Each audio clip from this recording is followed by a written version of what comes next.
आप देख रहे हैं न्यूज नाउ 24/7। ताज़ा खबरों के लिए हमारे साथ बने रहें। AIMIM सांसद असदुद्दीन ओवैसी ने 25 मई को भारत की आतंकवाद विरोधी नीति का सख्त समर्थन करते हुए स्पष्ट शब्दों में कहा, पाकिस्तान एक हमलावर है, पीड़ित नहीं। उन्होंने बताया कि हालिया बैठक में भारत ने पाकिस्तान प्रायोजित आतंकवाद से जुड़े ठोस साक्ष्य प्रस्तुत किए हैं।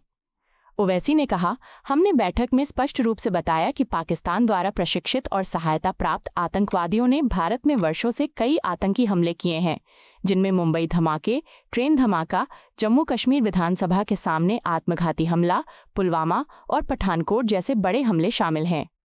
इन हमलों में अनेक निर्दोष लोगों की जान गई है। उन्होंने आगे कहा कि भारत ने दिसंबर 2023 में संयुक्त राष्ट्र सुरक्षा परिषद से TRF पर प्रतिबंध लगाने की मांग की थी, क्योंकि यह संगठन भारत की सुरक्षा के लिए गंभीर खतरा बन चुका है। 15 अप्रैल को पाकिस्तानी सेना प्रमुख असीम मुनीर के भाषण का भी हमने हवाला दिया, जिसमें उन्होंने कश्मीर पर उकसाने वाले बयान दिए थे। ओवैसी ने बताया कि पहलगाम में हुए हालिया आतंकी हमले के बाद TRF ने 2 बार हमले की जिम्मेदारी ली और भारत के साइबर विशेषज्ञों ने पाया कि वो बयान पाकिस्तान की सैन्य छावनी के पास से इंटरनेट पर अपलोड किया गया था।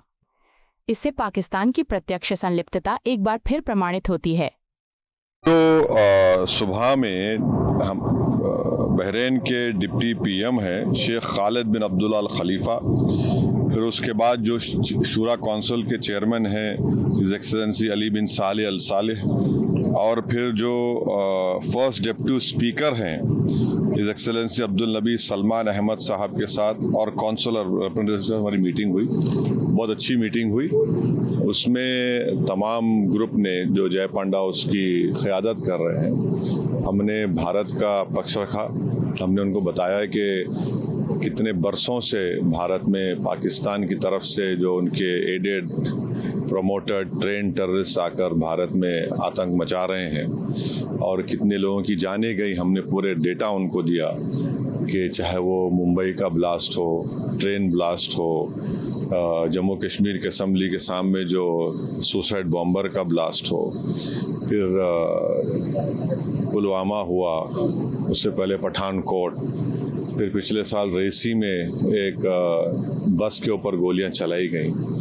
तो हमने बताया कि ये पूरा इसके जिसमें ट्रेडमार्क्स पाकिस्तान के हैं। और एक बात हमने बताई कि जो TRF ये जो टेररिस्ट ऑर्गेनाइजेशन है, 1262 जो सिक्योरिटी काउंसिल का जो सैंक्शन कमेटी के सामने दिसंबर 2023 में कह दिया था कि TRF पे आप सैंक्शन लगाइए, ये यहाँ पर भारत में गड़बड़ कर सकता है।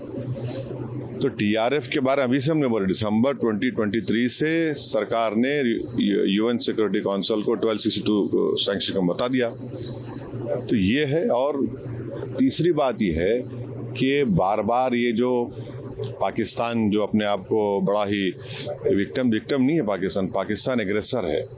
और हमने 15 अप्रैल को जो आसिम मुनीर की स्पीच हुई, जिन्होंने कश्मीर के बारे में जो बात कही, उसके बारे में हमने बताया। और फिर देखिए, पाकिस्तान का इन्वॉल्वमेंट इससे भी साबित होता है कि जो पहलगाम के टेररिस्ट अटैक के बाद TRF ऑर्गेनाइजेशन ने 2 मरतबा इंटरनेट के ऊपर उसको कबूल किया, और भारत सरकार ने, जो हमारे एक्सपर्ट्स ने, साइबर के एक्सपर्ट्स ने मालूम किया, तो वो तो पाकिस्तान के मिलिट्री कैंटोनमेंट के करीब से उन्होंने उसको इंटरनेट पे डाला। वो तो फुटप्रिंट्स निकल नहीं सकते। और तीसरे, हमारी देश की जो प्रीमियर इन्वेस्टिगेटर ने, जिनसे NIA ने केस रजिस्टर किया है, तो इसमें पूरा इसका इन्वॉल्वमेंट है। और फिर भारत तरफ से जो एक्शन लिया गया, तो पहले 9 मुकामात को हमने निशाना बनाया जो यूनाइटेड नेशन के डेजिग्नेटेड टेररिस्ट ऑर्गेनाइजेशंस का ऑफिस है, और पाकिस्तान ने बेहूदगी की। तो फिर 9 और 10 को वो एयर बेसिस पर उनको सबक सिखाया गया। तो ऑल इन ऑल हम बता रहे हैं कि भारत तो चाहता ही नहीं, हमारा कंटिन्यूसली एक पड़ोसी मुल्क भारत में इंस्टेबिलिटी पैदा करना चाह रहा है, भारत में हिंदू मुस्लिम नफरतों को बढ़ाना चाह रहा है, और उन्हीं के पास से ये टेररिस्ट आते हैं, ये सब तमाशे करते हैं। तो बहुत अच्छी मीटिंग्स हुई और सब ने इस पॉइंट को उनके सामने रखा, और उन्होंने भी सुना है। हम उनको ये कह रहे हैं कि आप भारत को आप जो देख रहे हैं, और भारत यहाँ पर बहरीन में तो 1962 तक रिजर्व बैंक ऑफ इंडिया की तरफ से गल्फ रुपी इस्तेमाल होता था, और भारत पहला देश है जो एंटी कॉलोनियल स्टैंड लिया था यूनाइटेड नेशन में, और उसकी वजह से बहरीन को यहाँ पर अंग्रेज़ों को छोड़ के जाना पड़ा।